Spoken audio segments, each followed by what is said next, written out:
Thanks for tuning in to the Marvel Movie Minute. Want to skip those pesky ads and get early access? Become a member at truestory.fm/join and discover all the other great perks that come with it.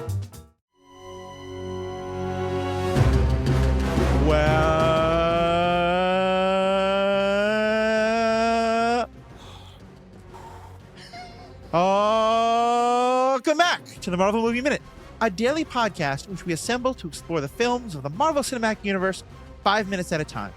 In this, our 8th season, we're looking at Thor: The Dark World. I'm Matthew Fox. And I'm Pete Wright. And today we're talking about minutes 41 through 45, which begins with Loki's loving looks and ends with boom, boom, smash, smash. That poetic opening was written by Pete Wright. It's Invasion of Asgard Day, everybody, and we're here to talk sci-fi. And Pete, I have some good news for you. I can't wait. I think these 5 minutes are pretty good minutes. Is it because there's hardly anybody speaking? As long as they're in another movie. Like, if this was a random setup. No, I'm saying, like, I enjoyed these minutes because I had to watch them completely on their own. Yeah. Devoid of anything, I'd be like, okay, that looks like a halfway decent science fiction movie that is a little too, like, you know, yay prisons, for my particular taste. But sure, some of the scenes don't make sense. Who cares? It's cool spaceships. Exactly. What more do we need? You might argue, you know, story, character development, plot, but that's okay. You know, sometimes it's a summer day. I just want to eat some popcorn and watch some cool things on the screen. This is the Matthew that I was hoping I would meet today. There you go. There you go. Yeah. Well, I'm here. I'm going to be relentless about this until I decide to stop. And how would you like to begin this conversation about these particular minutes? So here's the question. To me, there are 3 ways of approaching this. There's the stuff that was just cool to watch and fun to watch. There was I don't think this makes any sense, but maybe there's a part that I'm missing and you can explain it to me and I'll be more able to be like, oh yeah, that was awesome. And then there's a couple things that were just really, really stupid. We'll keep those for later. Or do you want to get those out of the way now so that then we can like just bathe in the positivity of 5 minutes of mostly non-dialogue, cool special effects? Okay, let's but get even them out the of the way. dialogue here was pretty good. It was pretty good. Other than the like, yay, prisons, concentration camp nonsense. Yeah. Most of the dialogue's pretty good.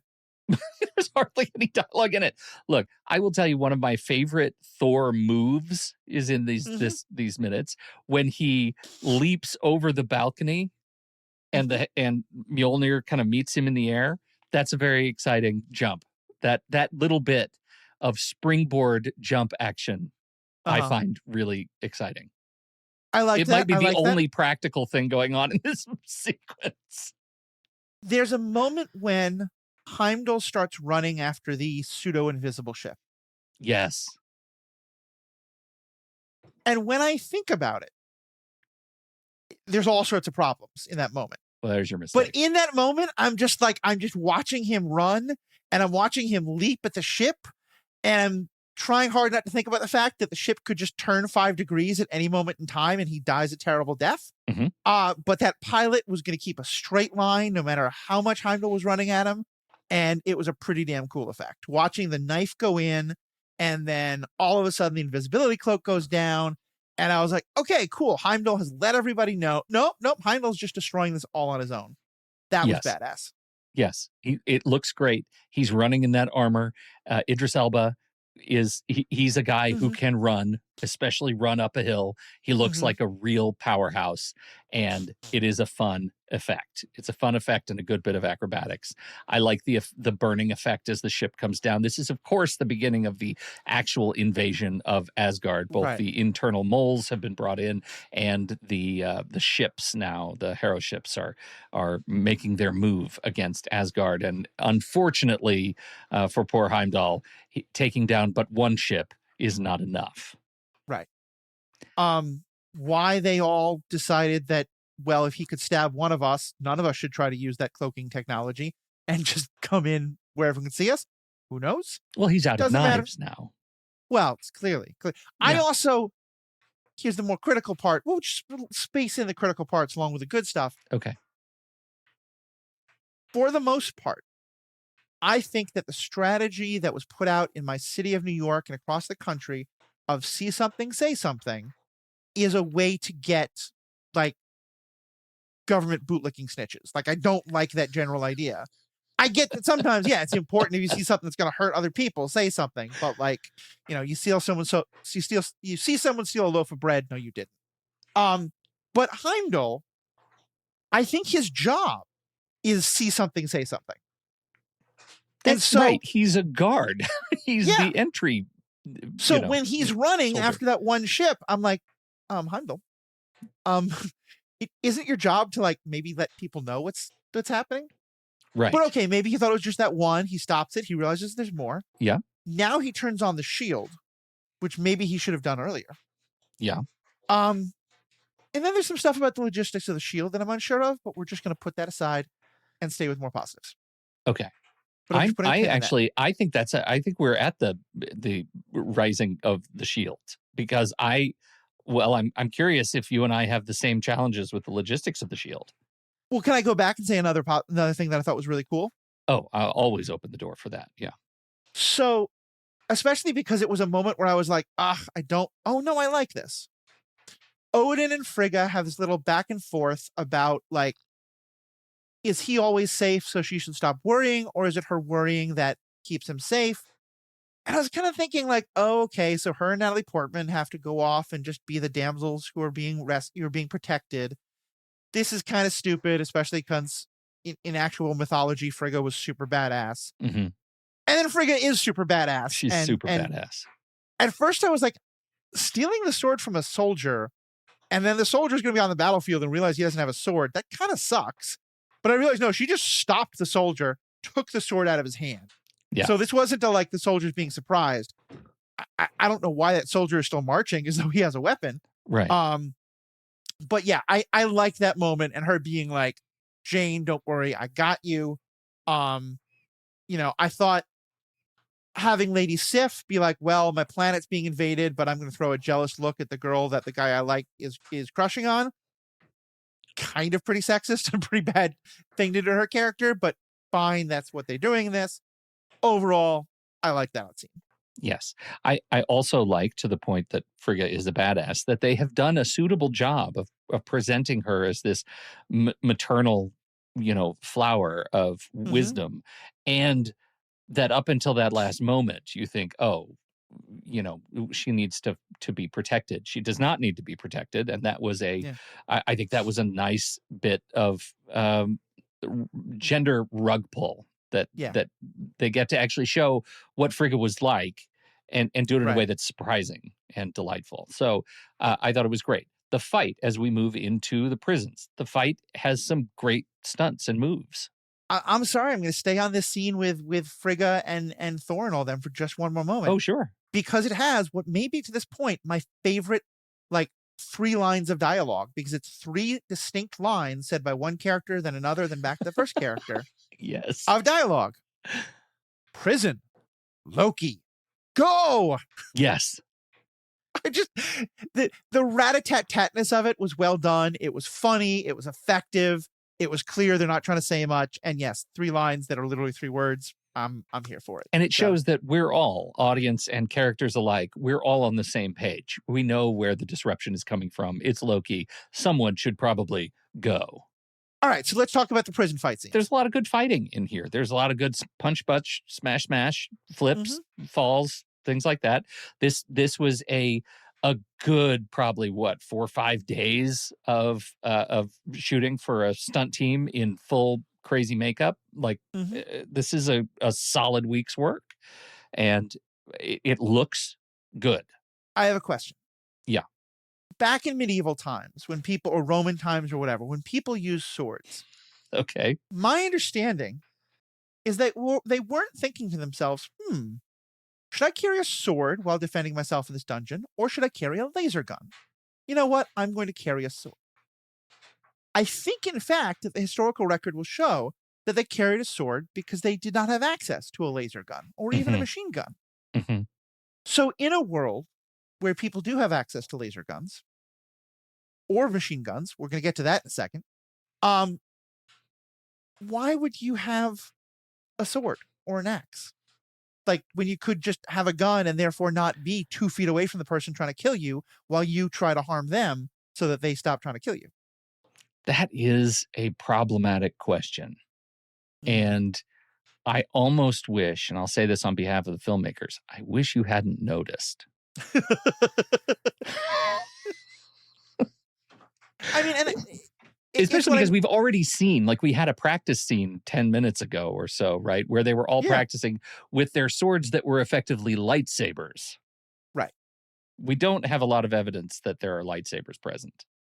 So that's why that is a great scene for a mythology swords and sorcery movie. Yeah, for sure. What comes immediately after is a great scene for a science fiction movie. And you can have swords and sorcery in science fiction. Like, it's totally possible. Star Wars, lightsabers and laser guns. Final Fantasy, but it just so doesn't work here. And so I found, like, I think I enjoyed these minutes so much because I was like, oh, I'm not watching Thor anymore. I'm watching mediocre sci-fi. This is great.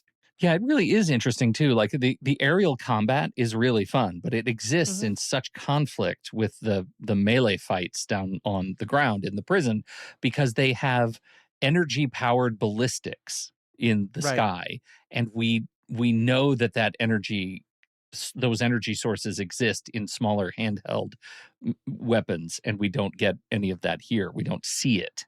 Maybe we just literally don't see it. Maybe there is something going on elsewhere that we'll see in coming minutes that will render this moot. I don't think that's going to happen, but maybe. Anything's possible under the sun? Yeah. This takes us, I mean, there's a lot of fighting. There is a flying boat that I think is lovely. I don't know why I'm so enchanted by this particular ship, this boat ship, but when it takes off and it's like fins fold up behind it, I find that an elegant ship effect, and I get a sense it sparks joy. That's it. That's all I can say. It sparks joy. That's cool. Yeah. That's cool. The shield. The shield. Heimdall turns on the shield. The shield exists in 2 components. There is a component that is a small, like, miniature orb of energy that looks shieldy, and then we cut to the external of the city, of the palace, and the shield is going up around it, and the effects look very, very similar. The scale is very similar, and the shield, as it rises very slowly because magic, and it is used visually, I think, in a visually compelling way as a way to destroy a hero ship. But what are you calling those ships? Because it's not I think hero. They're called the Harrow ships. Harrow is in harrowing. Okay, because what you're saying sounded both a little like hero, which I know they weren't, and Hera, the Greek goddess, which I know it wasn't. So, but Harrow ships. The Harrow ships. Yeah. Is that a name from comics? Yeah, that is the name of these particular blade ships. Okay. In the film, yes. That makes sense because I feel like if that was a name written for the film, because it sounds so much like other words, it would be a bad choice. Yeah. But if it is a choice from the written word of the comic book where it's not going to be confusing, I'm fine with them keeping that. Yeah. Yeah. But yeah, so go on about the shield. I was turning to you. You say that you have some logistical challenges with what are your shield. logistical thoughts on it? Well, it comes to, first of all, I feel like when you're turning on an energy weapon, it should just move faster than that, like an energy shield. It just turns on. I don't think we would have such a slow warp up. But again, magic. We've talked about the source of Asgardian energy. It is mystical to us. There are things which we do not understand. And it makes for a good effect. The invasion, when the ship runs into it as it comes up, is interesting to me. The destruction of the ship when Curse goes in and throws his body through it in an act of grand evil sacrifice, destroys the shield, and the shield comes immediately back down. That entire sequence, I think, is set up and paid off way, way too quickly in this thing. It feels like there is an entire scene that should happen, or just a more extravagant fighting in between these two things, because it sets up, it builds intensity, and then it immediately deflates us as quickly as it happens. And I think that is a big effect. It is a big exercise in pushing pixels, and it pays off very, very poorly to me. Your thoughts? I would definitely agree with that.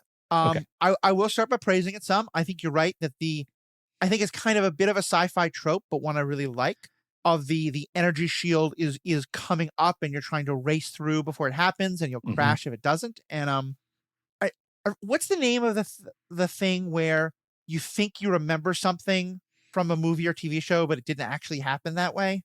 Oh, yeah, it's the Berenstain Bear. Yeah, or like the Play It Again, Sam, which is never actually said in the movie. Right. In my head, every time I watch Return of the Jedi, I think they're going to, at least one X-Wing or something is going to crash into that energy shield. It doesn't, obviously. It doesn't, yeah. It does in Rogue One, which is a cool effect. But yeah, I have in my head that's what's going to happen. This is a very nice payoff of the energy shield going up and it happening. But yeah, let's walk back a bit in terms of logistics. First of all, if I'm a strategy person, I kind of think, Heimdall, you see an invasion coming, maybe turn on that shield before you go try to trace down the one ship, which, by the way, could turn 5 feet away and then you can't reach it. Right. But putting that, I also don't know how Heimdall, I think he fell into the water when that ship exploded, right? No, he falls back down on the bridge. Okay, so that's how it gets back. Yeah. Okay, that's fine. But we know, according to Marvel Civil War, when Peter Parker references, hey, did you ever see that really old movie Empire Strikes Back? And all of us old people have a heart attack. So we may forget that what that is canonically established is that Star Wars exists in the MCU. Heimdall watches everything that's happening in the MCU. On all the different realms. So, and apparently people can go back and forth. I have to imagine somewhere someone from Asgard has watched Empire Strikes Back. Where I'm going to with all this is that I think that the idea, protect the shield generator, should have come to someone in Asgard. And that's where I think you're right, that there has to be some scene, because when I watch Kursk walk in to the shield generator that isn't connected to anything Heimdall did, but also is not guarded in any way, shape, or form. No way. Yeah. Did you not watch Empire Strikes Back? They're going to send AT-ATs. They're going to send Kursk. And that's where I wonder if there was a scene of Kursk fighting through the guards to get to the shield generator. Because it makes... Yes, that is a point I absolutely missed, and now it's all I can think of. My work here is done. I would never have gone. This is why you are here. I would never have counted on the Star Wars reminder that Empire is canon, which means Jedi is canon. That is extraordinary. Yeah. Protect the shield generator. Pete's mission is to make me like this movie. My mission is to remind Pete that it's a bad movie, and so far I am overwhelmingly winning. I'm delighted to say that you won a few points today for sure. But I do want to bring it back around to the celebration of the VFX, because the visual effects in this minute are a showcase of some really solid visual effects in a year of really solid visual effects. Yeah. Now, I know that you have looked at the shortlist of visual effects for the Oscars shortlist, and I would like to just name check them and talk through a little bit about how you feel like Thor, the Dark World, stands up in this menu. We have Elysium. Can I just say before? Yeah, because when you told me that it was one of the ones that was nominated, or at least was seriously considering for nomination, I'd give it to you, probably especially based on this scene, because I did think that there are parts of the things that the visual effects are showing that don't make sense. And like I made a joke earlier about laser guns and machine guns. Mm-hmm. There's a couple scenes where they're firing lasers, but a machine gun sound is happening. That doesn't really make much sense to me, but it also happened in a Star Wars thing with a handheld weapon, so I'll put it aside. But yeah, I would have said that I've looked at the list. I know what the clear winner should be, but I think Thor is definitely worthy of a nomination. And so now let's go through the list. We'll talk about it. For sure. The first one we've got here is Elysium, Weta, Industrial Light and Magic, and Teams. Neil Blomkamp's very futuristic tale of class divide, using visual effects to further cement class division. Very effective for me. I thought it looked great. As far as I can tell, this is the movie Luigi watched 1,000 times because it's all about the evils of healthcare. Yes. But sorry, I shouldn't be making that joke, but there we go. Yeah, I thought Elysium, I don't really remember much about it. I remember that it was, I thought, a really interesting philosophical science fiction movie. And then Matt Damon stepped into a mecha suit and it became a totally different movie. Yes, and so I think I actively disliked that part, but the effects of it were pretty good. Well, and again, you know, when you're talking about the visual effects, you can have an extremely terrible movie with extraordinary visual effects and make it an award winner. And that's one of those movies that, you know, agree or disagree with the ideology. The effects look great. The mecha suit worked. It looked great. It made him believable doing the things he did, just like Gravity put Sandra Bullock in space. And in a way that was believable, especially if you saw it that big IMAX opening weekend. It was an extraordinary event seeing that movie. It plays, for me, less so on the small screen, but it's still an incredible feat of what they were able to accomplish with big cameras in challenging conditions. Especially because the effects in so many of these movies are making you think the impossible is possible. Yes. Whereas, as you said, Gravity is not. Everything in Gravity is 100% possible and does happen. Yeah. It's just things that we don't get to experience on a day-to-day basis because we don't go to space. Exactly. So, again, phenomenal effects. Desolation of Smaug. That's one making us believe the impossible is possible.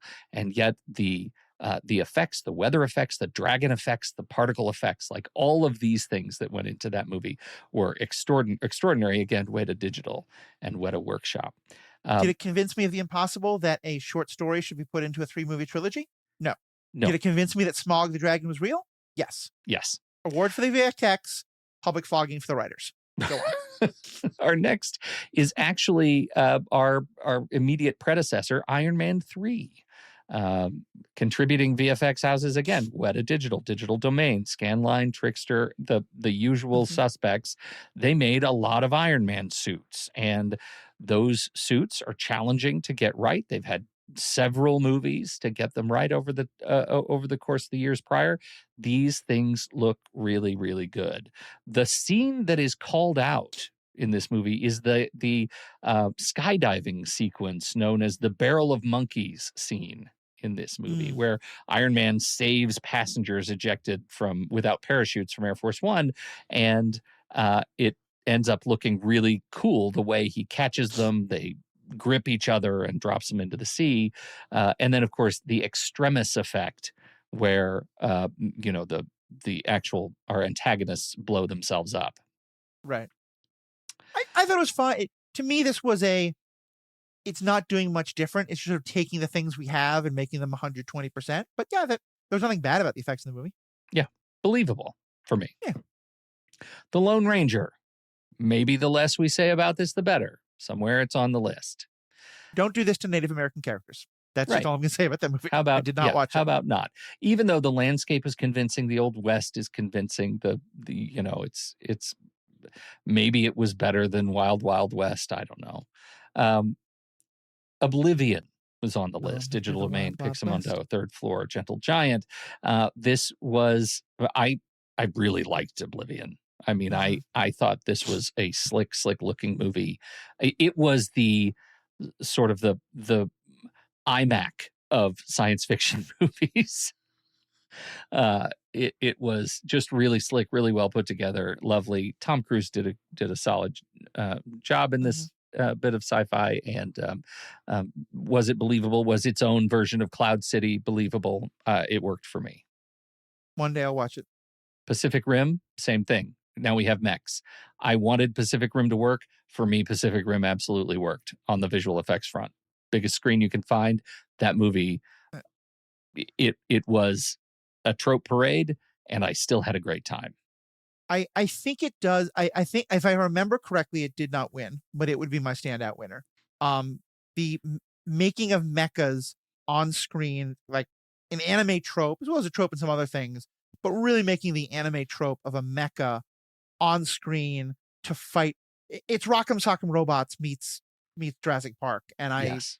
to me, it's a standout winner. Star Trek Into Darkness. That opening sequence, it blew me away in that movie. I think it is a beautiful, beautiful film. The Enterprise emerging from its underwater hiding spot is one of the standout effects because of its just incredible detail.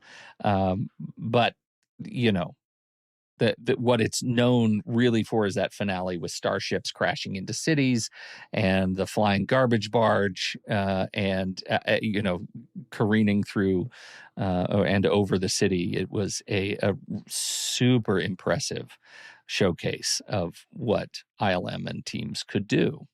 See, and this is where it's so interesting how the very different worlds in which we inhabit when it comes to movie discussion.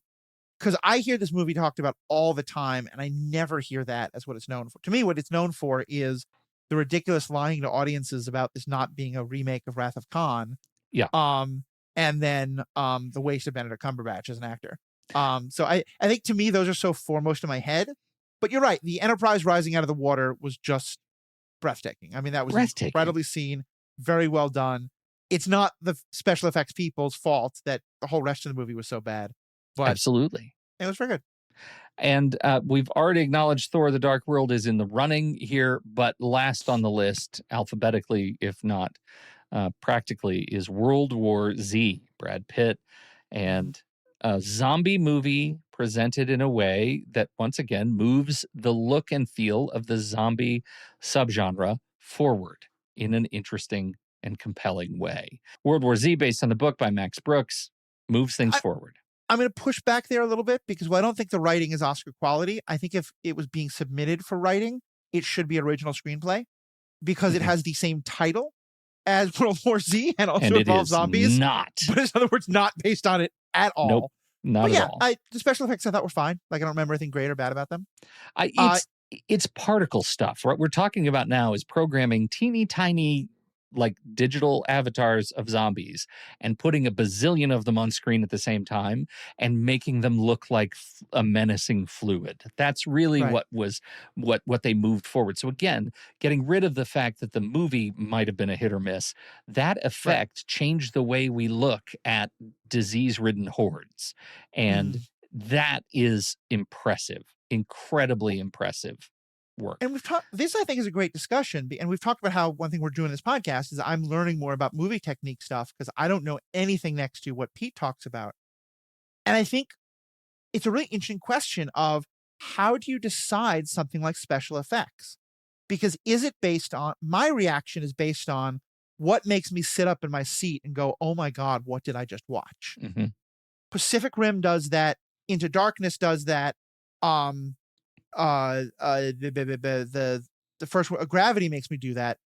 World War Z doesn't make me do that because I don't know enough about special effects to know what an incredible achievement that is. You know, it's like an amateur baseball fan can be like, oh my God, he hit that home run. That was amazing.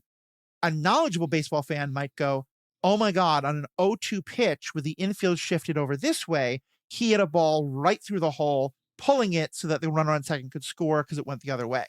Like, I think this is another case of that where, to me, there's nothing about World War Z that steps out as, oh my God, look at that effect, because I don't know enough to know just how incredible that effect was. Like, I've definitely seen that change, but I would never in a million years have said, oh yeah, it was from this movie. Yeah. I think that's interesting. I think that perspective is interesting, and I think it's important because to not does that imply that in order to really appreciate World War Z as a film, you have to understand to some level the degree of artistry that goes into putting 8,500 moving parts, digital parts on screen at the same time and making them compelling. And to some degree, I think you do. If the story, if you're going in already looking for a story that's supposed to mimic the book and it does not, then you're already operating from a deficit, a fandom deficit. And I think the same thing can be said for Thor: The Dark World. And we've talked so many times about how they make so many changes in our expectations from principal characters from the comic lore. And if the film itself doesn't step up, it loses you from jump. Yeah. I mean, and that's why I used the baseball metaphor that I did, because a diehard baseball fan like myself loves watching that pitcher hit the ground ball to go in the other way to let the runner on second score. But overall, audiences watch a lot more when there's more home runs. Yes. And I think it's kind of, and so it raises another question I think would actually be fun to do as a totally different podcast, but on like things like Oscar voting, because I think like, should VFX artists be the ones voting for the VFX awards, or should it be everyday fans in the seats going, "Oh my God, that effect's incredible"? Well, and to that point, interesting to note who won. Do you remember who won? I'm pretty sure it's Gravity. It was Gravity. It was the thing that was designed to use special effects to make us imagine a very real thing could happen to any one of us. Right. And that's one of those times where I think Gravity was incredible. I think because Gravity was taken more seriously as a movie and won an awful lot of other awards and probably had a bigger ad campaign behind it. Mm-hmm. I again, as the layperson, think that the special effects of Pacific Rim were more deserving of the award than Gravity.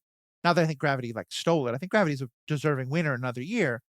But I wonder how much of that is, if I knew more about special effects, I'd knew that Gravity was better, or how much of it is that general, like, Gravity was the Oscar-winning movie of that year. Yes. I think that's a great question. Yeah. I think we're going to have a similar question to this year, because we have movies like F1 that, you know, in order to really love that movie, do you have to understand what they were doing? Do you have to understand the meta nature of what you're seeing on screen? Or is it a movie that stands up as, again, its very own trope parade? But are you able to buy it just on Brad Pitt's charm and, you know, fast cars? Yeah, I haven't seen it yet, but I've heard very good things. Yeah. So, and whereas to me, like, so I guess this is more costume makeup effects. But even so, like, to me, the special effects in a movie like Sinners, where it's about, like, I mean, if someone comes out of Sinners and is like, wow, I want to talk about the way the eyes glowed, I'm like, go back and watch that movie again. Yes. Because if you're not thinking about race in this country, you have not watched that movie properly. Yeah. But also the eyes look amazing. The eyes are dope. But let's make that the second thing. Contact lenses. Yeah. You know, in the same way that, like, people have been saying, I've gotten so deep into the discussion of Sinners, and I've seen people who are like, is it okay if I talk about how this is a really sexy movie? Like, it's so deep and it's so dark, and it makes me like question everything about race and gender, but also, oh my God, these people are so hot, and they're being so hot with each other. And stuff about how funny it is or how good the music is. Anyway, that's a whole tangent, but it is. And a worthy one, because I think that, well, that movie is crushing. Yeah. Everything. It's so good. But it all does come back around to the power of our visual effects sequences to move us and to make us stand up and say, oh my God. And in this 5 minutes of Thor: The Dark World, we have the final sequence where the Harrow ship crashes into the throne room in the palace at Asgard, and they are able to exit the ship in the rubble and begin to move through it. Did you at any point in these 5 minutes say, oh my God? I was thinking about physics in that moment. And in a moment of special effects, you don't want your audience thinking about physics, because 100% accurate response. I have not studied architecture to any real amount. But if I remember the very basics, pillars serve two purposes. One is to be aesthetic and awesome and help shape the room and give you lines to walk down. But the other is they help hold up the roof. Yes, important words, load bearing. And when a lot of them are no longer bearing a load, and they're no longer bearing a load in a rather traumatic, immediate, shake everything else way, well, that load needs to go somewhere. And gravity being a thing, that somewhere is generally down. So I'm not really certain how that building is still standing, or that big hall, at least, after all those pillars have come down. I also have no idea, like, whatever airbags they have in that ship, if everyone in it lived and is going to be able to, like, come out and start shooting, put those airbags in Toyotas, because Toyotas are already great, but I want those airbags because that is the best crash protection I've ever seen. It just seemed dumb. It was just like, oh, I get where this is. Like, if it was to crash through the doors or something and then other ships come through, sure. But it just felt like, okay. I think you actually, whatever you think of the moment, you actually gave the best critique of it already, which is you stopped to think about something in the middle of a very exciting, intentionally exciting moment. And that's so dangerous to the momentum, to the narrative inertia of the film. And that stinks. It stinks. Yeah. Because it stinks because the filmmakers did not get you to have the moment that they were having. And it stinks for you that you didn't get to have that exuberance, that like grabbing the arm of somebody next to you and squeezing it because you're so excited about that moment. And this gets into a deeper question that I often am arguing with people about film that would be fun to discuss on some other level, but also is very, I think, a relevant part of the Thor discussion is whose responsibility is it to suspend a disbelief? Because I think, like, there's to some level, if you're an audience member and you go into a movie that you know is not just going to be human beings in rooms talking, you have to be willing on some level to suspend your disbelief. Yes. But I also think there is some level of just like the movie or the TV, whatever it is, needs to be, as you said, engaging enough that your brain isn't stopping to think about the physics, isn't stopping to think about, is that a machine gun sound or is that a laser gun firing? I don't know. And I've seen a lot of people who put most of that responsibility on the audience. They're like, no, you got to it's just a comic movie. It's not so deep. Just go with it. I think that is a completely legitimate perspective to have about movies. It's just not mine. And I'm not going to try to actively think about physics, but the fact that the scene itself, and also I think though, also because I'm just watching the scene and I don't give a damn about the characters, so I'm not thinking like, oh my God, what is Frigga going to think about this? Is this the crash that's going to allow Loki? Like, because there's none of that happening, it makes it a lot. They haven't done the things to help me suspend my disbelief at this moment. Sure. I'll buy that. I think what you're describing is this act of uncovering friction, right? Because I too, I'm a believer that the responsibility of suspension of disbelief is shared, that I'm going to come to the movie with grace enough to open my eyes and my heart to what you're presenting to me. And you're going to bring me a movie that attempts to engage me emotionally and sensorially, so that I can continue to give you my disbelief. And those two things, when they don't meet, is an exercise of friction. And friction is what stops you. It's what stops you in the middle of that scene to think about, why is the Tower of Asgard not falling over now that that ship has sliced through it?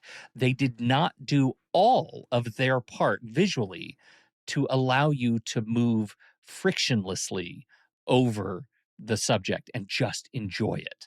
And just enjoy the magic of what was on screen. And this happens in dramas. It happens in big special effects movies. It happens in indie movies. It happens everywhere. You'll see this act of friction, something that stops you, where the filmmakers did not do 100% of their part to see around the corner of what was going to make you think about the meta nature of what they're putting on screen. As soon as you stop and think, as soon as you succumb to friction, it's over. The magic is gone. It takes work to get back into it. I often think about it like, in the context of interruption, when you're in a flow and you're really working, you're creating something, and someone walks in and says, what do you want for dinner?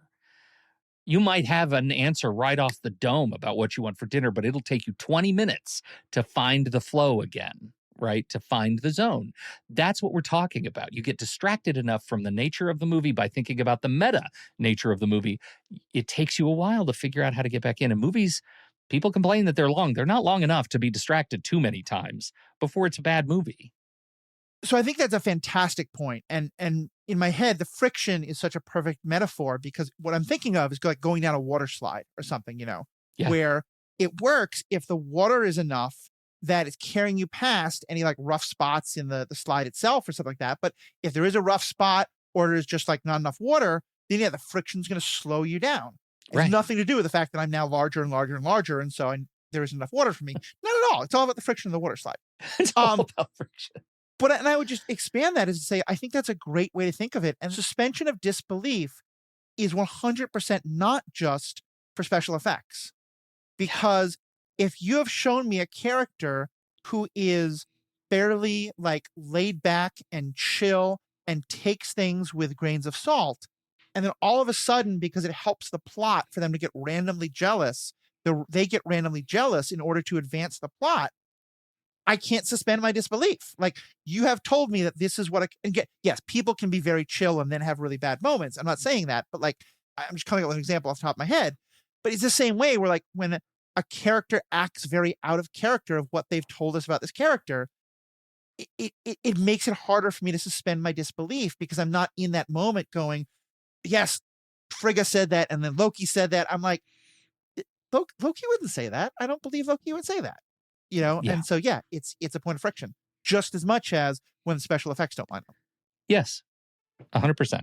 All right. Well, we figured out this was good. We should teach movie theater. We should teach at film schools. Like, clearly, we should take this as a traveling roadshow. Where are those invitations? I guess I haven't checked the mail today. UCLA, please start listening. Come on, folks. Thank you, everybody, for joining us. Thanks for hanging out with us as we plow through. We continue to cruise through, to slice through Thor: The Dark World, much like the hero ship through the Asgardian palace. Don't forget to do all the things you do. You can join us on our Discord community, truestory.fm/Discord. That'll get you to the invitation and login page there. And of course, if you are interested in supporting the work we do and getting your episodes early and ad-free, head over to marvelmovieminute.com, sign up, become a supporting member. We'd love to have you there. We appreciate your support. I love the True Story FM team because teams are so important. And Pete, if you have the teamwork, we can make the dream work. Let's go. Let's go, Mets!